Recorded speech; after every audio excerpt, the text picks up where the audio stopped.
contemplate for a while.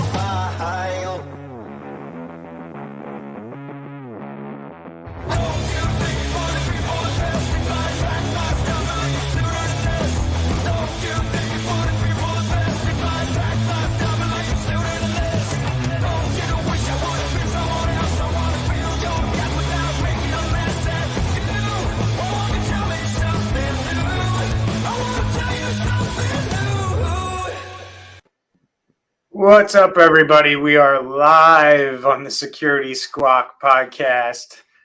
Welcome to the show. I am your co-host, Brian Horning, over at Exact IT. We got Ryan O'Hara from Think Cybersecurity, ArcSolver CEO, Mr. Reginald Andre, and Tech Rescue CEO, Randy Bryan. What's up, gentlemen? Welcome to another show, and we're going live today. So, Randy, I won't be watching the private chat. I'll be watching the comments section. Real live, not fake live. Oh, it's all good. We chat about you, so you don't need to watch the private. Oh, I know. I can see it afterwards. So, today we're going to talk about a bunch of stuff to help you understand how cybersecurity, cyber criminals, ransomware affect your business and affect your lives. All that we ask in return is that you share our show, share it with your friends and family, share our podcast on the various podcast platforms. But today we are coming to you live on most social media platforms. I think I got us going on Facebook, YouTube. We also are on LinkedIn right now. I think that's it. Yeah, just share wherever you see us. You can share this post. You can share our podcast, and why we do this and ask you to share it is because A, we volunteer our time and our expertise to bring this to you, and B, I don't run ads, I don't run boring commercials, I don't stop the show and tell you about some product or service. We just talk shop and let you know the goods. So anything you guys want to add to that before we kind of run through the topics for today? Yeah, rate us a 5-star in the Google Podcast and the Apple Podcast too. So helps us out. Free as in free beer. Yeah, if you don't understand like why we ask you to do that, because the more you like our stuff and the more you comment on our stuff and share it out, the more the algorithms look at that and say, okay, I'm going to show this to other people kind of like organically, right? So, and it's not for us; it's to get the word out and help other people. So yeah, we're not trying to make any money off this, like, you know. So we got a major cyber attack on hospital chains. We have Microsoft Exchange Server being totally exploited left and right by every major hacking group out there. So we're going to get into a little bit of a discussion about just Microsoft Exchange in general, and is it time to move on from hosting your own email servers? We're also going to talk about some hardware vendors who've had some issues lately and why that could have major implications for cyber defenders and people trying to keep their network secure down the road. There's some cloud services out there that are making hacking easier, and we're going to talk about that. We're also going to talk about some minor cyber attacks. While they may seem like nuisances, we're going to kind of make you aware of some of the impacts that these kinds of things have on, you know, your individual lives or your business. Even minor cyber attacks can cause major disruptions, or what appear to be minor cyber attacks can cause major disruptions for your business and major problems. And we want to make you aware of these things. So first thing we're going to jump into, we got this major hospital chain that has a ton of hospitals across the country. It seems like, from what I can read in the article that I have in front of me, most of these hospitals are in Nebraska, Iowa, Washington, Texas, and Tennessee, at least the ones that were affected. So the name of the hospital conglomerate is Common Spirit Health, which operates more than 700 healthcare sites in over 20 states. And said in a statement on October 4th that it was managing an IT security issue, which here we go again. Obviously, the breach attorneys are involved when you see stuff like that. I mean, literally, we're hearing constantly about there's an IT security issue or an IT issue that somebody's dealing with.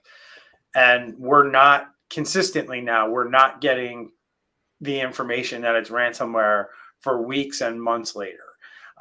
If you guys remember on the show, we talked about Ferrari. I think it was last week or the week before. They're still denying that they were hit with ransomware, even though the ransomware group is on the dark web releasing Ferrari data. So, it's only a matter of time before Ferrari is going to have to come out and admit that, they were hit with ransomware. We know the group that hit them, but they're still denying it left and right. And I think that that's kind of what we're going to see in the future here is, again, we're going back into this mode of not sharing information, not letting people know what's happening. And I think that's the wrong move. I think it's a major misstep by the cybersecurity community to behave in this manner. Yeah, we've talked about trying to destigmatize this for several shows, and we're going in the exact opposite direction now. We're just flat out denying it and pretending it didn't happen.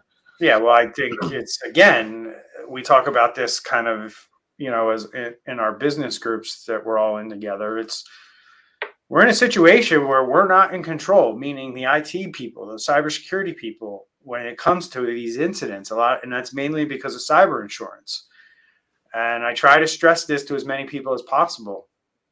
You are no longer in control when you file a cyber insurance claim. The insurance company is in control, and the attorney that they assign to your claim is in control. And I think that that's all a result of those two entities, insurance and lawyers, running the show on this stuff. They don't see things the way that we see them. I don't know what the right answer is. I just know that in my experience with dealing with cybersecurity, kind of on, I guess, in the underground level, as you would call it, right? When you're dealing with other people that work in this business, when we're talking in back channels and, sharing information with one another, it makes things a lot easier. And it makes my show a lot easier when I have, meat on the bone to talk about things. When I don't have meat on the bone, we can just speculate based on, repeated behavior patterns that we see coming out of all these attacks. And here we go with, basically them not admitting that they are dealing with a ransomware incident, even though we know that they're dealing with a ransomware incident. Which is even worse than it was before, because before they were at least admitting that they were dealing with something and they weren't, divulging any details about what it was or anything like that. Now we're getting to a point where they're just claiming that it's not actually happening. Anytime you get lawyers involved, they're also thinking about the future and what's going to happen for future repercussions as far as lawsuits and things like that. So I really think that they need to open up, because this is life and death. This is people that have surgeries and have appointments. And if they're in some rural area and this is the only hospital in that area, this can really be impacting people. And they even mentioned that in the story. They could not do a CT scan on a patient with a brain bleed because of this. So it's also pointing out that research is starting to show that hospitals under strain from cyber attacks like the one at Common Spirit Health have a higher death rate than places not suffering attacks, which is like, how are they correlating that data? If you click through, there's another article about it. A giant research was done, and the more ransomware attacks there are at a hospital, the higher the death rate. Now, it might be one of those things like there's a correlation between flossing and heart disease. And it might be one of those things that people that floss also are more likely to walk or run or go to the gym or something like that. And that might be the case here. Like, it may not literally be that ransomware leads literally directly to higher death rates. It may be that lackadaisical hospitals that overall have lackadaisical policies and processes and don't take care of their cybersecurity have higher death rates, which that would be even worse. So moral of the story is, if your hospital near you had a ransomware, you may want to choose the next hospital over to do something that is somewhat risky. I don't know. Yeah, no, that makes complete sense to me. I mean, how you do one thing is how you do everything, right? So if you're skimping on cybersecurity or not doing things good around cybersecurity, you're probably not doing things good around your operations in general. That's kind of how I look at it. Yeah, but even these, nurses and doctors, they're already overstressed, and now you're telling them that they can't use their electronic tools and have to go back to paper and pen and faxing and things like that, mistakes are going to happen so easily that way. Yep. And realistically, this story is kind of a copy and paste. I mean, we've probably done a story like this once every month for the last 6 months. You just substitute the name of the healthcare facility, and the rest of it's pretty much the same. This keeps happening. I mean, like 100%. The thing that I'm always looking at is like K through 12 schools, colleges, and hospitals. I mean, you have a massive target on your back. And the other problem is the way I look at it is these are types of institutions or businesses that can't hide like certain other businesses can hide. Like even a big accounting firm, if their clients don't run to social media or kind of mention to somebody that their accounting firm or their accountant is offline because of a cyber attack, probably not going to make the news. But when you have the general public can walk into a place and can see that there's something going on, like things are not normal, colleges, schools, hospitals, they're going to have a really hard time keeping this under wraps to where they don't have to say something. And I think that's what we're seeing here with a lot of the information that we're looking at in the news is, the information that's getting out there is being very controlled. But these are one of those entities where they just have to start saying something because people are walking in trying to get treatment and they can't get it. The same thing if you walk into a school and they can't provide you educational services. It's going to be very evident. It's going to be in your face, and people are going to start saying like, hey, my school can't operate right now. And you don't really have much control of that. So you guys have any thoughts on that? I mean, I just agree. You're right on. It's very true. An article even says here, I didn't even see it. It's not unusual for hospitals facing ransomware attack to stay tight-lipped about attacks. It's not unusual now, but it was unusual 2 years ago. I mean, remember the UHS attack? And I remember them changing their statement on their website 4 or 5 times. But the very first one they put out was very blatant and very matter of fact, like we're dealing with ransomware at all of our facilities. And that's kind of what this article is pointing out. Is like now things are tight-lipped. It's hard to get information, and I think these reporters are probably realizing it's harder to get information. The healthcare sector has been reluctant to acknowledge a relationship between cyber attacks and patient health. It's only in the last year or so that these conversations bubbled to the surface, but as cyber attacks on hospitals and healthcare organizations become more and more frequent, the issue becomes impossible to ignore. So the conversation is going in an interesting direction, and I believe there is a correlation between companies being tight-lipped about things and then reporters then digging deeper into hospitals' operations. And, like I said, how you do one thing is how you do everything. So you're looking at the potential here of investigative journalists doing these investigative reporting on hospitals and them coming out with a bigger black eye or 2 black eyes, because not only do they suck at cybersecurity, but they also suck as a hospital. And, you probably shouldn't go there if your life is on the line, right? As Randy said, like go somewhere else. So anything you guys want to add to that? I mean, huge deal. I don't think hospitals are going to slow down anytime soon when it comes to this stuff. Especially not if they're not sharing information. Yeah. So it's brutal. So, well, and also the trend. So like 3, 4, 5 years ago, like you paid the ransom and, you didn't really expect to get re-hit so much, but I know there's always been a statistic. If you paid the ransom, you are going to get hit. Well, now that number has gotten so high, it's almost guaranteed. If these guys pay the ransom, they're going to turn around and get hit right away. I've been reading lately about the bad actors. They're maybe they don't come right back, but then they sell access to someone else who comes right back and hits them. And that's going through the roof now. So this is just a big mess. Which goes back to was the response done properly in the first place? Or is the attackers just sitting there waiting for the storm to blow over and then they do it all over again without having to do a whole lot of work? I'm thinking they're just paying the ransom and thinking that's good enough. Andre, you've been quiet about this subject. Anything you No, want to add? I just worry about what's going to happen in 6 months when, there's another article on a Sunday morning saying that, that ransomware that happened, now everybody's data is exposed. Everybody's personal records are exposed. So. Yep, 100%. So we're going to move on here. Not a ton of cyber or ransomware attacks that we're hearing about this week. Although I do know quite a few that are dealing with something and it's just not in the news yet, and I'm not sure why.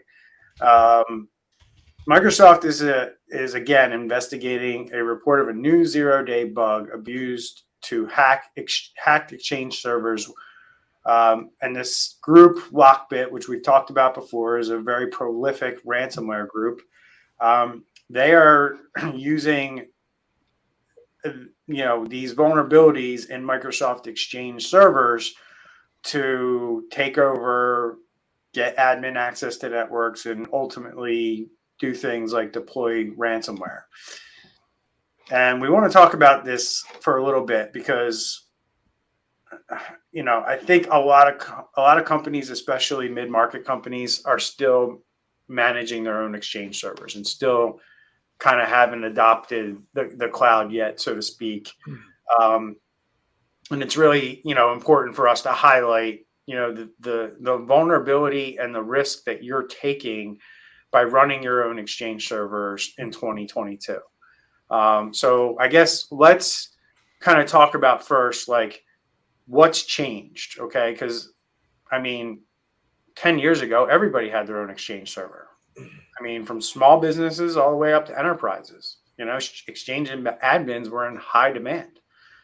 So what's changed in the last 7 or 10 years to where we've gotten to this point where Microsoft Exchange servers are constantly being exploited and hacked? I can think of a couple incidents that happened, but go ahead. We've talked about this a million times. We talked about it in the green room.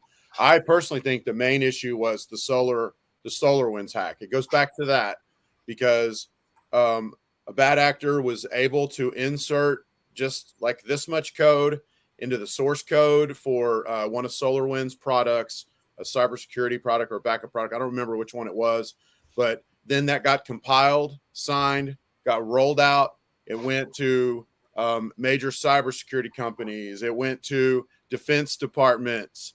And it went to Microsoft, and they were able, from the back door, from the inside, they were able, it appears, to leak all kinds of source code for Exchange.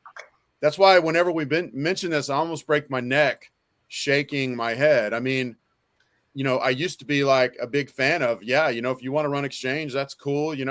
I prefer the cloud, but now it's like, you're dumb if you're still running it because the source code's been leaked and they're going to find stuff. They're going to keep finding stuff till the end of the world, until Microsoft rewrites from scratch. This is going to be a problem.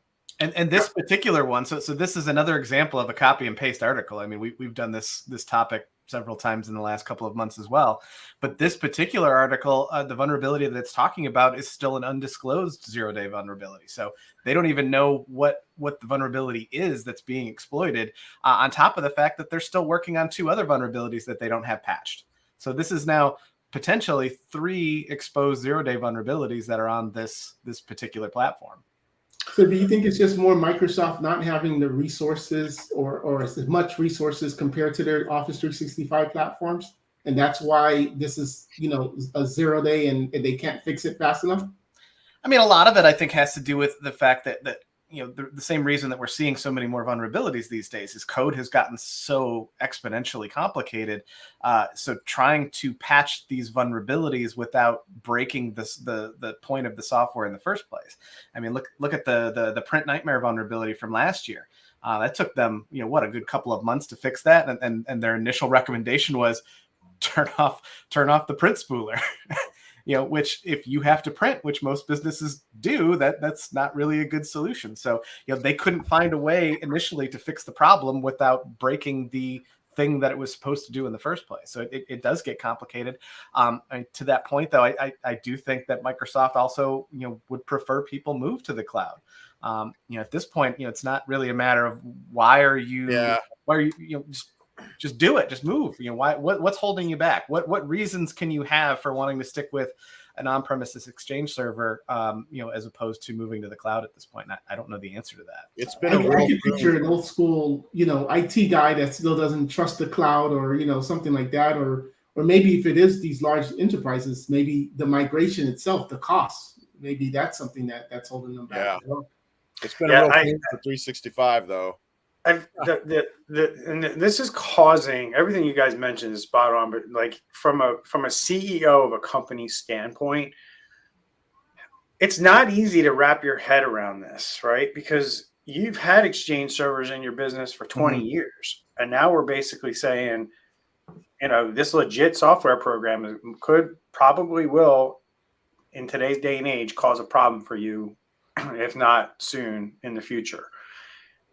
And how do you, if you don't understand this stuff, how do you go from, this is how we always did things, to the new world that we live in, which is like basically, I don't know. I kind of look at it as like, you got to do everything to erase yourself from the internet. And what I mean by that is kind of like a zero trust approach. Like, does somebody in Europe, does somebody in Asia, does somebody in Africa really need to see or get access to or see that my IP address, my publicly facing IP address, is out there and is, has something behind it? And I think that's where we're getting to, is like, you really have to control what on the internet can look at your systems. But by design, Exchange servers basically need to be open to everything, in order to receive email from the various places it can be getting it from. So, in one sense, I agree with you guys. And I don't know if that's what you said, but I kind of feel like this is a move by Microsoft to force everybody into their cloud. Like, eventually they're going to say, like, this thing's so screwed up that we're not even going to develop it anymore. We're sunsetting it, and everybody's going to run Exchange online. Now, I don't know, and I don't want to talk about this too long, but it does bring up the question in my mind. What's the difference between an on-prem Exchange server and M365's code base? My question is as well. Like, I'm sure that there's some overlap. Yep. To me, I would suspect the biggest difference is Microsoft managing the infrastructure versus an IT department managing it. We see this all the time. Day in Exchange, why would it be any different? Exactly. In If they share the M365? code. Yep. Well, look at Kaseya as an example from last year, right? They had the same vulnerability in their cloud platform, but they were able to shut it down and mitigate it right away. Whereas there was a slowdown and a lag from the people who were trying to manage it, whether it was, further behind and unpatched, for, other issues down the road, but they were able to get the cloud infrastructure corrected pretty quickly. I mean, they still took it down as a precaution, but I don't know if that's maybe a similar issue here. I mean, the only thing I'll give you is that I would guarantee that Microsoft has more people on the front lines monitoring, like things like massive brute force password attacks, things like that, and they'll shut it down and they'll shut that traffic down, and they have the ability to do so, where most businesses don't have that ability. Right? They're not going to have the ability to sit there and monitor and shut down traffic, and Microsoft has a lot more control over internet servers that route traffic than any business will. I mean, very few businesses have that capability and leverage. So that's the one thing I'll say, okay, that I'll give them that. They're probably safer from that standpoint, but I'm just trying to think this through logically and say, well, if an Exchange server has a vulnerability and they don't know how to patch it and it is a 0 day, how does that not exist over here as well? Yeah, that's a huge concern I have too, as well, man. How much of that code is shared? Are they using libraries for certain functions that are shared? Did they rewrite the code? And I don't, for me, it gives me no relief at all to think Microsoft's handling the infrastructure. If those vulnerabilities are there in their code and they're handling the infrastructure, that gives me no relief at all. I mean, they're going to figure out a way around Microsoft's infrastructure.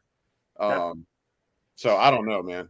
So just to kind of give people illustrate what this looks like, in one incident in July of 2022, cyber criminals used a previously deployed web shell on a compromised Exchange server. And that's just fancy for saying they put this like lightweight application in place to compromise the Exchange server. And then they basically gave themselves admin privileges just simply by doing this simple thing. The scary part about this is once this stuff is known, you don't have to be a very good criminal hacker.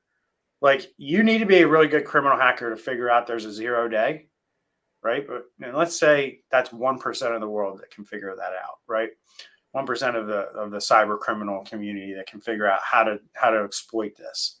Once that's in the public, that other 99% can now use this to exploit, right? They might not be smart enough to figure it out, but they can figure out how to use the tools to exploit what somebody else figured out. And that's the dangerous part of cybersecurity and cyber criminals. So they ended up stealing 1.3 terabytes of data and encrypted the entire network.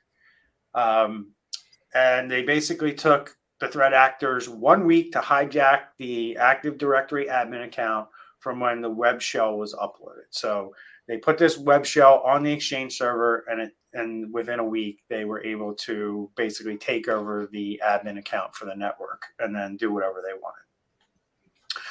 wanted. Anything else you guys want to add to this? I mean, it's pretty. To add to that, Brian, a little bit. So that's the vulnerabilities that we're aware of. Right. For every vulnerability that we're aware of, there's probably 10 more that those hackers are holding on to and keeping quiet about, keeping to themselves and waiting for the right moment to use them. Because as soon as they start using them, that's when people can start seeing, how are they exploiting this and figuring out what that vulnerability is to patch it. So those undisclosed vulnerabilities that haven't been used in the wild yet are super valuable in that community. Yeah, because the article even points out that the Exchange servers were likely hacked using an undisclosed 0 day, given that the victims received technical support from Microsoft to deploy quarterly security patches after a previous compromise from December of 2021. So this company was compromised in December of 2021. They got help from Microsoft to deploy patches, and then in July 2022, 6 months later, 7 months later, they got hit again. And if you look at the timeline here, those patches were released around May. So Microsoft helped them in May get their Exchange server patched. So technically they were no longer vulnerable, and then something happened in July. So these guys have a 0 day on their hands that Microsoft has no clue about. I'm sure they're doing backwards forensics and reverse engineering to figure out what it is now that they know this. But yeah, I mean, I guess the moral of the story here for me, guys, is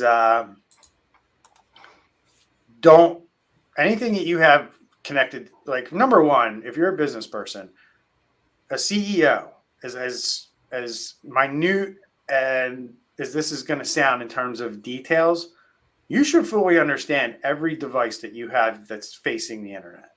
Like, you should know what they are. Because the reason I point this out is because there's so many times that I hear that companies didn't realize that somebody opened up like a remote desktop port, so somebody could remote into their computer because they were working from home, or they, wanted remote access, or they were going on vacation.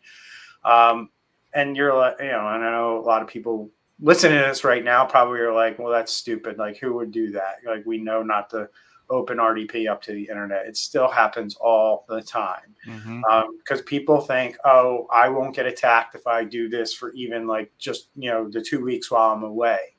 It happens all the time. And people need to understand like what in the world they have connected to the rest of the world, so they know what their threat is. So somebody should be telling the CEO on a quarterly basis, here are all the things that are facing the internet from your IP address or from your offices. And going over with the CEO, not just the IT director, so the CEO knows, like, this is his risk. This is what he has out there. Here's how he could potentially be hacked. So we have a couple questions. I don't know if you guys are ready for questions yet. Wow. So Questions are fun. we'll keep this one here because Steven wants to know at this point, are there any advantages to using an on-site Exchange server over the cloud? I mean, what there used to be was that you pay one price for the license and you can have, hundreds of mailboxes and not incur a bunch of extra cost. Whereas the cloud, you're going to get charged per user basically. So that was an advantage. But times have changed. So I think we're all going to shake our heads and say, we don't see it. I mean, what do you guys think? I can't think of any advantage. Yeah, and even to migrate from Exchange server, there's tons of tools and services to move mailboxes, calendars. There was always that, like, what happens if I transfer things? Am I going to lose things? But nowadays it's automated. I think a lot of people tend to fall back on the, if it's on premises, then it's in my control and I can handle it. I don't trust Microsoft. So kind of like what Randy was saying, but at the same time, look at the data. I mean, when these types of things happen and there's a cloud environment and an on-premise environment, pretty much every time it's that on-premises environment that has been most impacted, because as much as you think you can keep up with these things, depending on the size of your organization, you probably can't, or you probably aren't. Yeah, I agree with all that. And I would just add that, if you think you're saving money by doing this internally, hopefully the things that we've described today at least make you realize that you have risk, and with that risk could come a bigger price tag. Yeah, exactly. On the other side of it. So you're not really saving any money. And the other thing is to secure this stuff and monitor this stuff and have things in place so that you're not under attack on your Exchange server requires just more than one IT person running that server. You probably want to have like a security operations center that's monitoring that thing 24/7, so they can detect things like when somebody puts a shell on your Exchange server. That's one of the things I'll point out with this article.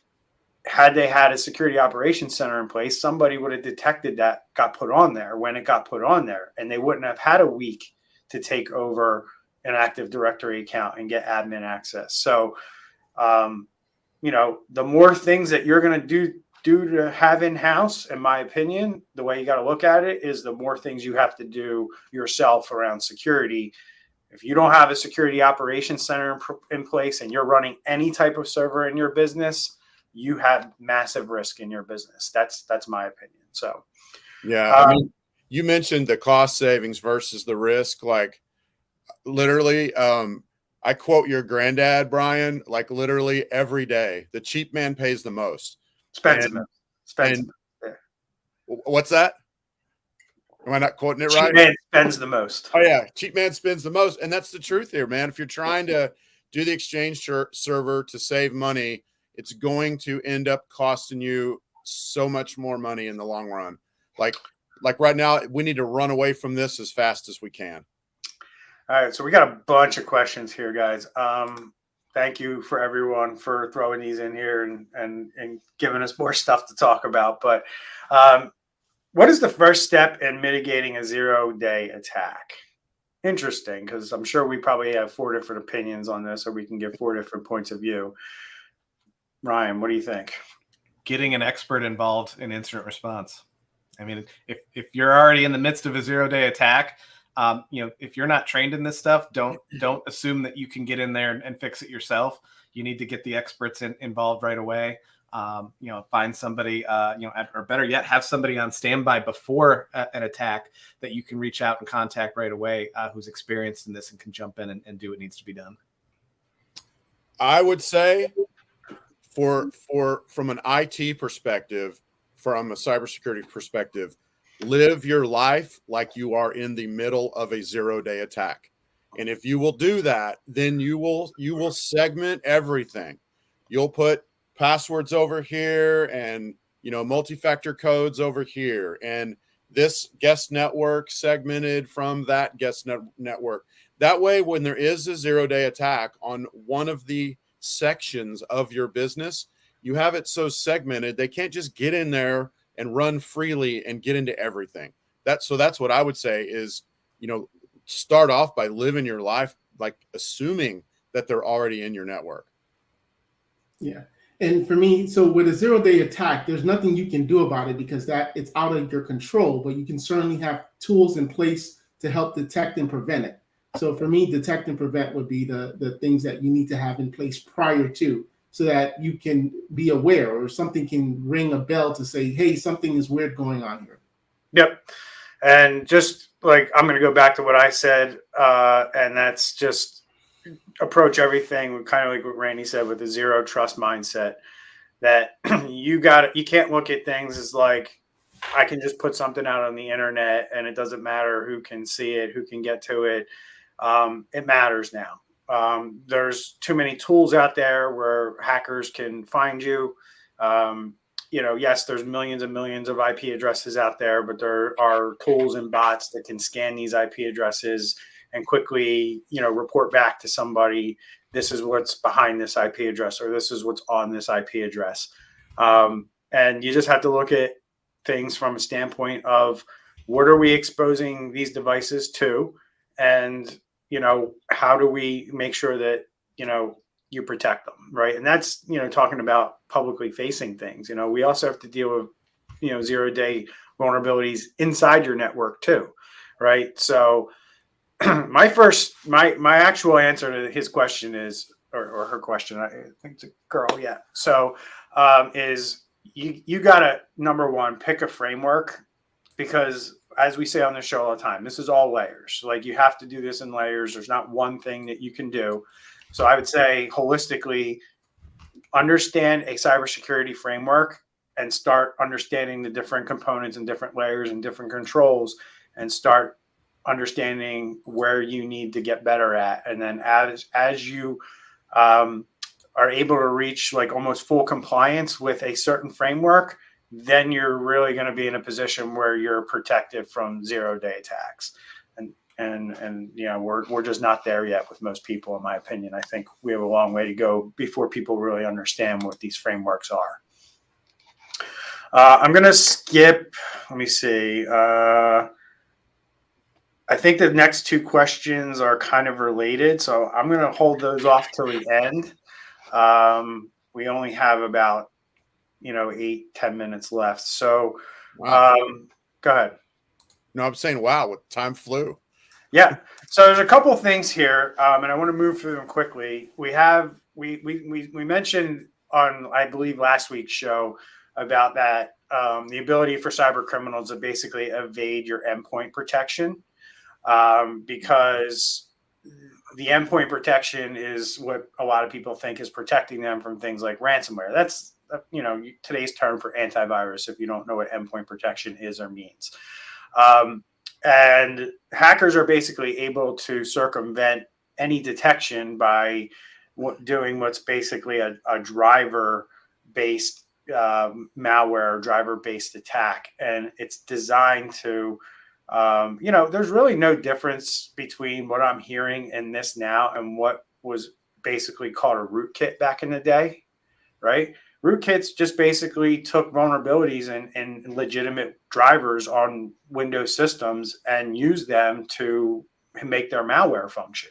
It's the same kind of thing that's going on here, because what the cat and mouse game is cyber criminals figured out that the EDRs trust all these things. So we can just use them in the same way that rootkits were used back 10, 15 years ago. So Intel came out with a confirmation that their Adler Lake BIOS source code was stolen, and what is stolen is they're admitting it's theirs. Adler Lake is the current generation of hardware that's out there right now for Intel chips. So similar to talking about these driver issues, why does this matter that this code is now out in the wild? Huh. I mean, I don't mean to jump in and be first twice in a row, but it matters anytime source code's leaked into the wild. It is a major, major travesty, because If it's secret and now someone knows it out there, this guy's leaked it all over everywhere. They're going to pour through it. They're going to find vulnerabilities, and probably by the end of this week, there'll be vulnerabilities that'll be written for that source code. And for something like this too, the concern is, is this a vulnerability, or do they discover a vulnerability that can be patched with a firmware update, or is this a vulnerability that is so ingrained into the hardware itself that there's no going back? And Intel has a history of this. There was vulnerabilities that were found in a lot of their chips going back that just it was a vulnerability that they never even thought of or comprehended being exploited, and then they had generations of chips that had that vulnerability that you couldn't go back. Yeah, and you have to think this is BIOS, so the operating can't get any closer. yeah, the operating system has a root. Well, the BIOS is basically root of root. I mean, if you control the BIOS, you can do anything you want basically on that machine. I mean, we dealt with an attack like almost 10 years ago that they used the BIOS to basically insert themselves, and then no matter what you did, you could even wipe the machine and they could come right back. This is the kind of attack that led to now all the BIOSes are encrypted. It's harder to get into them, blah, blah, blah. This is going to open up all kinds of can of worms like that. On top of the fact, too, that there may be some generational things in there where it doesn't just impact that particular generation of chip. There may have been some stuff that they are able to glean from this that affects previous generations of chips, too, because that architecture, goes through and doesn't get replaced every time. Yeah. And in case anyone's not aware, they change generations roughly every 8-9 months usually. So, and we're in Gen 11, 12 now. 12. Yeah. There's probably a lot of reused code because we all know it's easier to reuse code than write it all from scratch every time. Andre, what were you going to say? Yeah, I was going to say this isn't even a headache only for Intel. There's also finding integrations with Lenovo's secure suite services, their cloud services. So this is something now Lenovo has to think, okay, can they get in through my avenue now? Mm-hmm. Yep, 100%. That all these issues where we see hardware vendors and software vendors where their code gets breached, then we have to be concerned with cyber supply chain attacks like we did with SolarWinds and Kaseya and all those. So now we have guys. We've talked about ransomware as a service, right? Where we kind of highlighted the fact that these cyber criminals are specializing in getting into your network. And then there's guys that specialize in deploying the ransomware and handling the negotiations, and it's all handled by different companies, if you would. And now we're seeing phishing as a service. And this caffeine service lets anyone launch a massive scaled Microsoft 365 phishing attack. So what the hell is this? I mean, and why isn't this something that we can shut down very quickly? All right. Well, I didn't want to be the first to jump out again, but it goes back to, it's not literally, it's like the ransomware as a service. Ransomware as a service is you don't have to be an expert. You just pay for the service. They do the heavy lifting. This is basically phishing as a service. The crazy thing, most of these things target the West, if you will, United States, Europe. This one is targeting these phishing attacks that you can pay for. They have like a basic and a pro and a premium plan.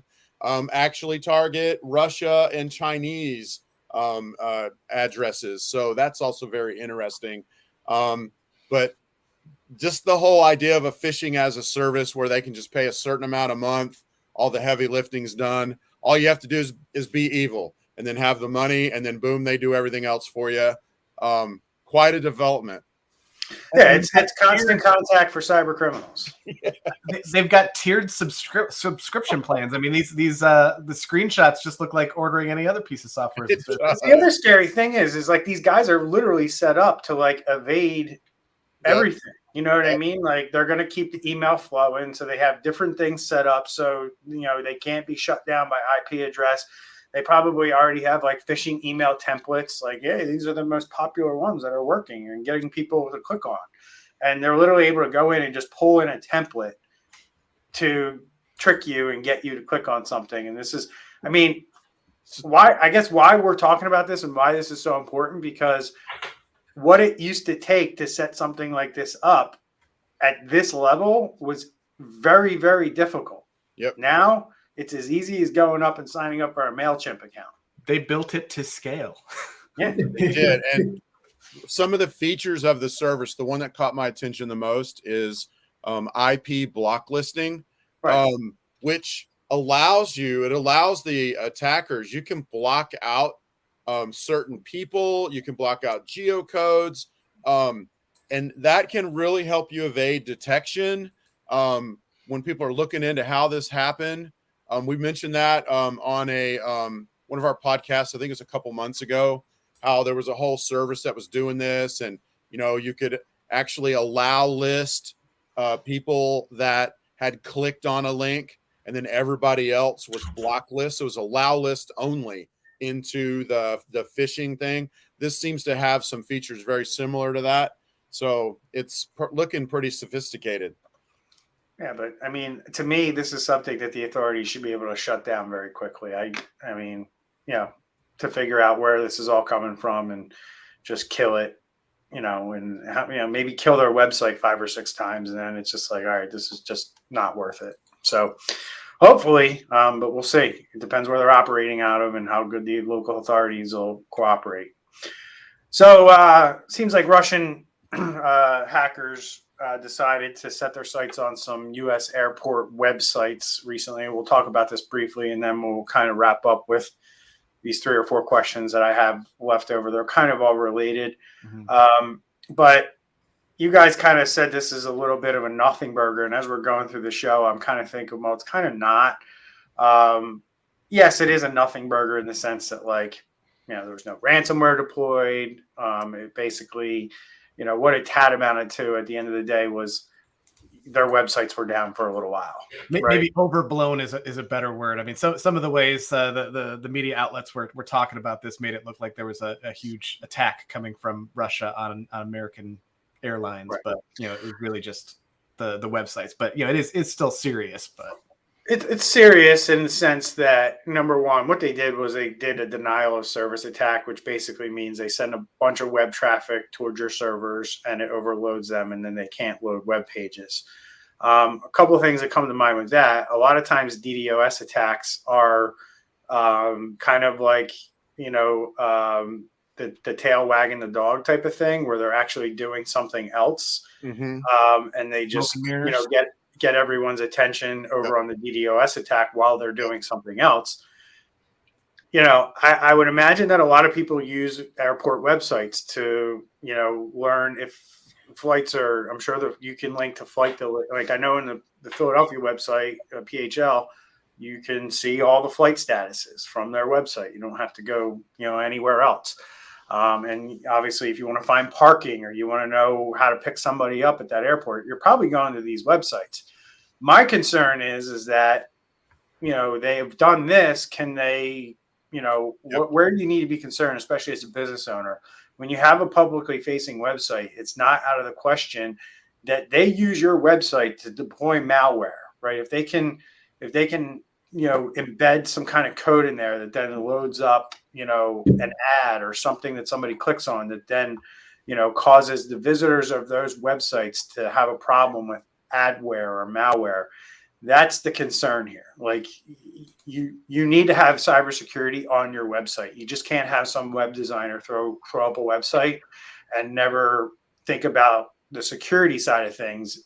A lot of times businesses just focus on updating their website or getting, information on the blog, but they don't think about securing from a standpoint of who's updating the website on the back end to make sure there's no, vulnerabilities and things like that. And then who's monitoring that website to make sure there's nothing malicious in the code that could potentially be infecting somebody else. The concern for you is, as a business owner, you can get sued if that happens. Right? If I get malware or ransomware from your website or click on something on your website that causes me to have a bad day, I might be calling my lawyer saying, hey, I went to this website and got this, and how many other people were involved. And now you're dealing with a class action lawsuit. So that's where my head goes when I see this stuff. I don't know if you guys want to spend a couple minutes throwing your opinions in. Yeah, I think definitely they were showing their cards that, hey, we are capable of doing this. And, what do terrorist organizations want to do? They want to cause fear. So this was just something where the headlines were going, and it's kind of like, everybody's thinking, oh my gosh, if they can get this, what else can they do within the airport and the airplanes? Right. Yeah, I mean, y'all both made some great points. I mean, there is some concern. Is this, hey, look over here while we are actually getting into your real network and we're going to make planes hit each other or something like that. You know what I mean? But this whole denial of service, I know it's been known for quite a while that there are several huge botnets that are basically or led by, Russian or Russian influenced states. They brought down several, websites of governments that have been involved in issues with them over the last, 5-10 years. So, most likely it's a psyop, like what Reggie was just talking about. I mean, what Andre was saying, that basically, it gets in your head and you're like, oh, wow, they brought them all down. It makes the headlines. What else can they do to us? That's what I'm leaning towards. Mine's good. Agreed. Yeah, I mean, I guess the moral of the show today is like, pay attention to your publicly facing things, your devices, your exchange servers, your websites. Like, this stuff matters as well. I guarantee you that more than 60-70% of the businesses out there don't even think twice that their website could become a point of attack for, a cyber criminal. So good stuff, guys. Thanks for all the input. Let's wrap up with, we got 3 more questions here. They're kind of along the same lines. So Eric asks, are there any tips for non-tech people to protect themselves from hackers? And then behind that, similarly, is there a good checklist to help the average individual get themselves protected who don't really understand what the potential dangers are out there? Similar type questions. So you guys want to take a shot at this? I mean, I think the ideal answer is you probably want to engage with somebody who knows this stuff. I mean, there are some things, within IT support that I think definitely can fall under a DIY type category where you can get away with doing some stuff yourself. I think cybersecurity is a completely different ballgame. I mean, even the people that are in this field are constantly learning and having to keep up with things on a daily basis. I mean, the cybersecurity world today is different than it was 6 months ago, different than it was 2 years ago. So it's something you really have to constantly keep up with, and having layers. I mean, if there was, that one thing, which, we've talked about is not a silver bullet. It's not an easy button. Make sure you have MFA on everything possible. But my real advice is, you need to engage with an expert to keep track of this stuff. This stuff happens every single day. That actually brings up a great point, Ryan. We could spend a whole show talking about how individuals can protect themselves. And actually we can do that. Mm-hmm. We might have a guest on next week. I don't know. If we don't, we could cover that, like from an individual standpoint, because individuals are tricky. I mean, there's not that many resources out there for them, unfortunately. Well, like I look at somebody like Julie, right? And I don't know Julie that well, but I gotta feel like this person is not getting trained in their workplace for this stuff if they're asking this type of question, because that's where I would start. I would start with, you should be getting security and awareness training, right? And if you're not getting it at work, sorry, shameless plug here, but watch our podcast, right? Because we're telling you every single week what you need to do to protect yourself at both a business level, high level, and then down to the individual level.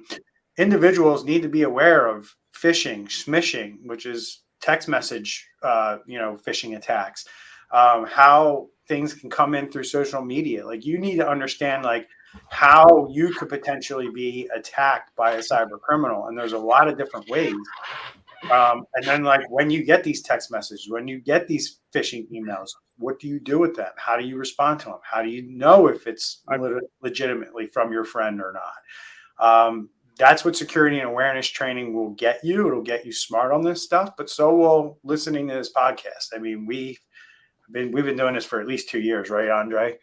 I mean, we have 2 years of every single week of coming to you with tips and things that you need to do. So share our podcast, get the word out, and this is why we do this podcast exactly for people like Julie, so that they understand the risks of what cyber criminals are doing out there.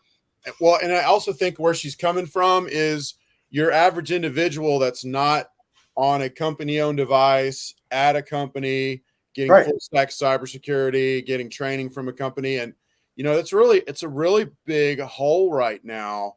This whole, sometimes I call it residential cybersecurity, but this whole market out there, they're somewhat protected just because they're like behind a small wall in a war.